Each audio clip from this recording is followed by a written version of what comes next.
Right, first of all, if this actually happens, if President Trump is indicted, would he become the first ever president to face criminal charges?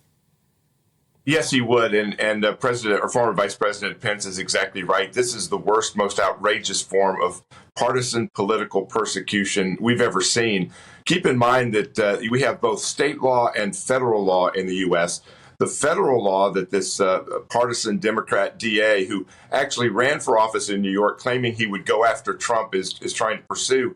The federal claim was investigated by the feds, appointed by President Biden. They declined to prosecute because the case was so weak. The statute of limitations is 2 years, and this happened 7 years ago. So there are huge problems on the federal side. And on the state side that this DA is prosecuting, it's just a misdemeanor if they prove it. And his star witnesses are the Stormy Daniels woman who had to pay Trump $385,000 after she lost her defamation case against him because her claims were outrageous and he proved they were untrue.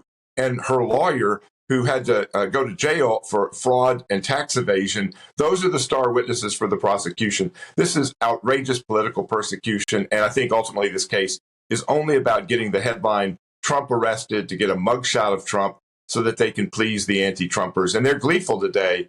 But I think this will backfire on them in the end. But Steve, couldn't it backfire on Trump? This call to, for people to, mass protest, come out on the streets again. Is this not January 6th all over again?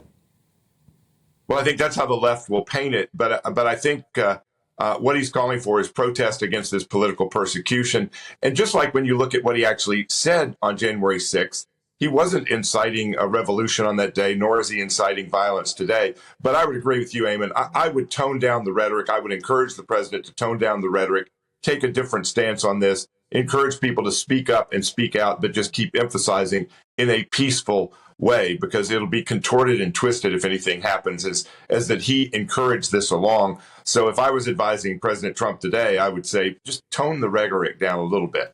Look, you've explained that you think this is politically motivated and you think that the legal case is weak. But just for anyone who's coming to this new, just explain what the allegations are, because this all revolves around alleged hush money given to a porn star before the 2016 election.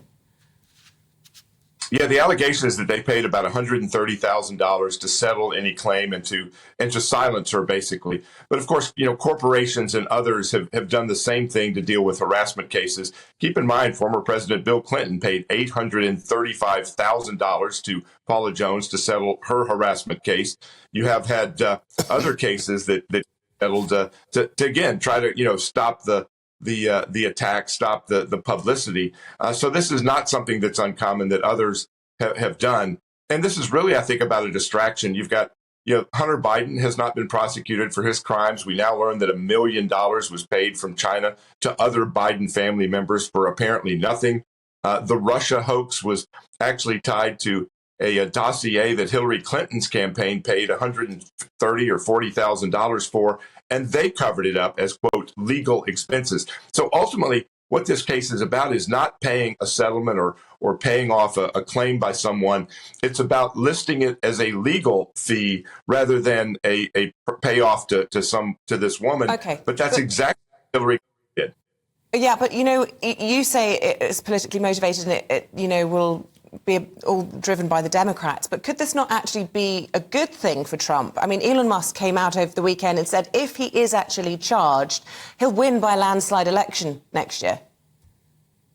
Yeah, I think he wins the Republican primary. For Trump supporters, these are people that would crawl over cracked glass on asphalt in August right now. This will just amplify that. They're going to be even more supportive. And you're already seeing attacks against Ron DeSantis, the most likely Republican primary opponent that could actually defeat Trump in a primary. He's already being attacked for being quiet and not coming to Trump's defense. So I think this easily helps Trump in a Republican primary, but I don't think it really helps him in the general election, where he already has problems with suburban women, young voters, libertarian voters. The challenge for Trump is, can he win the general election? This will help him in a primary. I don't think it helps him at all in a general election.